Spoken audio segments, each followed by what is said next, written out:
Olá, caro aluno!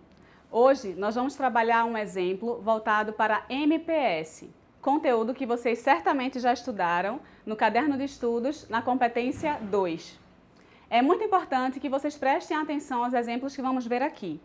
Estamos numa esmalteria na zona sul do Recife e nessa esmalteria a empreendedora fez algo a mais.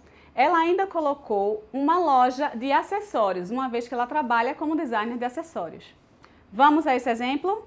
Eu vou entrevistar agora Rafaela Lucena, uma das sócias desse empreendimento.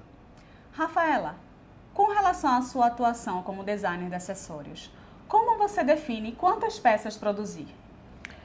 Bem, vai de acordo com a demanda que eu tenha, né?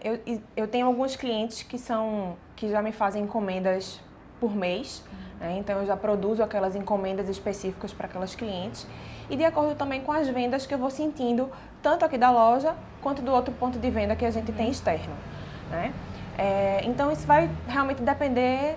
Não existe uma quantidade específica, uma programação específica de quantidade de peças. Eu vou sentindo as vendas do mês anterior, de acordo com o que foi vendido, eu produzo um pouco mais, um pouco menos. Então, como eu também produzo peças mais exclusivas, né? Então isso também, assim, trava um pouco na quantidade. Então, um colar que eu faço, eu produzo aquela peça ali e não faço mais 10 deles iguais. Não, produzo mais peças específicas. Então, isso realmente eu vou sentindo da necessidade de demanda, realmente. Então, normalmente você trabalha com a produção sob encomenda? Sim, não só com encomenda, né? Eu tenho uma quantidade de encomendas que são feitas mensal, realmente, de alguns clientes que já são clientes minhas antigas. E as peças que vão ser produzidas, tanto expostas aqui, na laque, como no ponto externo. Certo. Então, a gente nota aqui um mix de um pouquinho só de produção para estoque, que são os itens que ela mantém na vitrine, mas como ela prefere atuar com o modelo de exclusividade, então é o make to order que prevalece aqui. Ela tem um pedido ou ela percebe alguma necessidade específica de algum cliente e faz aquele item, mas ela não faz várias peças do mesmo item.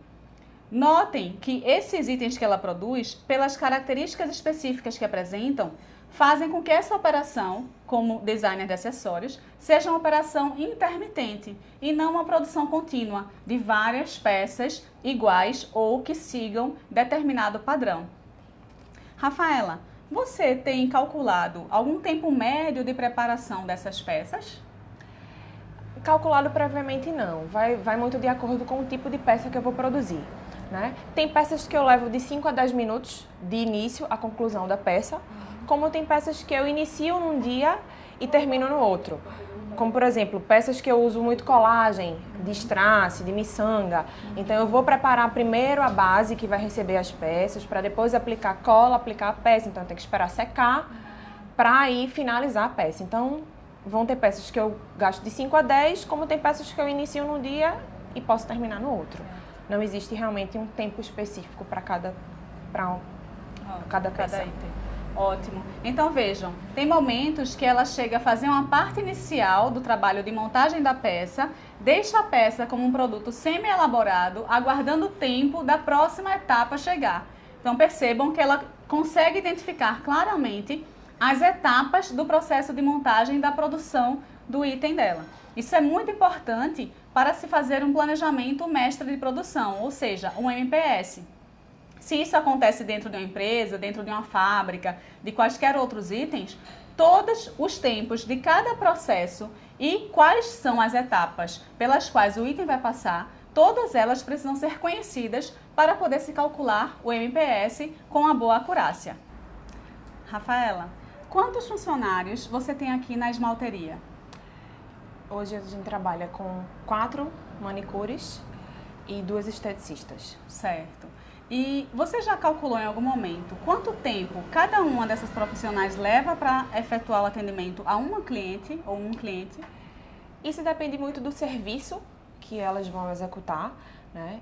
Falando de esmalteria, uma manicure para fazer um pé e mão, ela leva em torno de 1 hora e 20. Isso também vai depender muito do cliente, assim, na verdade, do que ela vai encarar, né? Porque às vezes um homem, por exemplo, uma unha de um homem é mais trabalhoso do que uma unha de uma mulher, né? Principalmente quando se trata de unha do pé.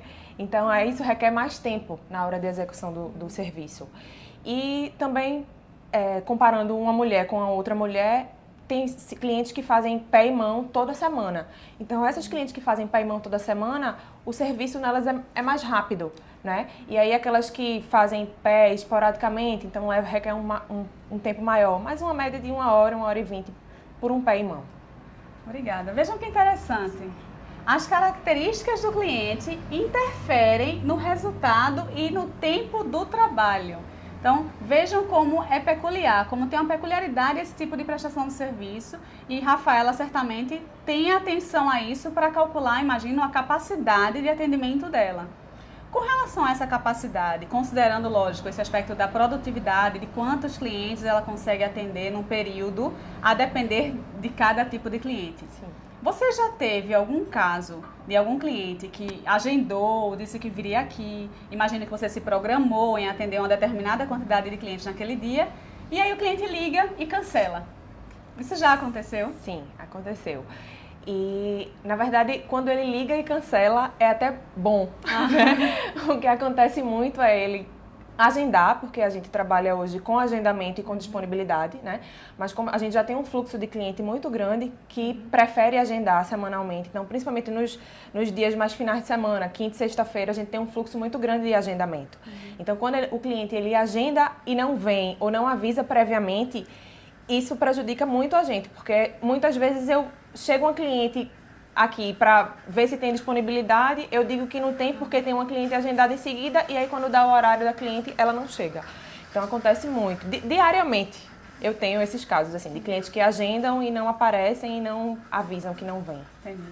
Então percebam, ela tem várias janelas de atendimento e aí ela encaixa um cliente em cada uma dessas janelas. Se o cliente não vem e não avisa, ela não tem condições de colocar um outro cliente ocupando aquela janela. Então, ela tem uma perda naquela programação dela. Certamente isso impacta o faturamento, porque, digamos, se ela poderia atender 20 clientes no dia, ela só vai atender 19. E ela não vai ter o retorno referente àquela operação para a qual ela se programou. Isso é muito interessante quando a gente fala de planejamento de produção, porque a gente sabe que isso acontece em qualquer negócio. O planejamento é feito, aí quando a execução daquela atividade é que vai acontecer, você sabe que há imprevistos, então é necessário se adaptar a esse tipo de situação. O contrário também já aconteceu, de as clientes agendarem, todas virem, e aí chegarem outros clientes e haver uma formação de uma fila de espera aqui. Bem, não é comum, né? Não vou dizer que nunca aconteceu, que pode já ter acontecido, não uma fila de espera, mas um pequeno atraso no agendamento. E, assim, na verdade, a gente é muito cuidadoso em relação a isso, né?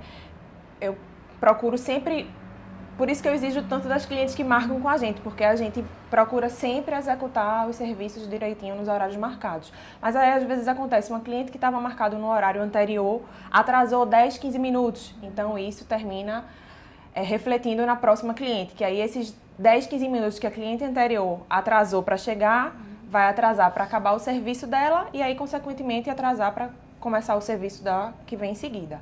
Não é muito comum, né? Porque, como eu disse, a gente é muito cuidadoso em relação a isso. Mas acontece, esporadicamente, mas pode acontecer, já aconteceu. Entendi, ficou claro.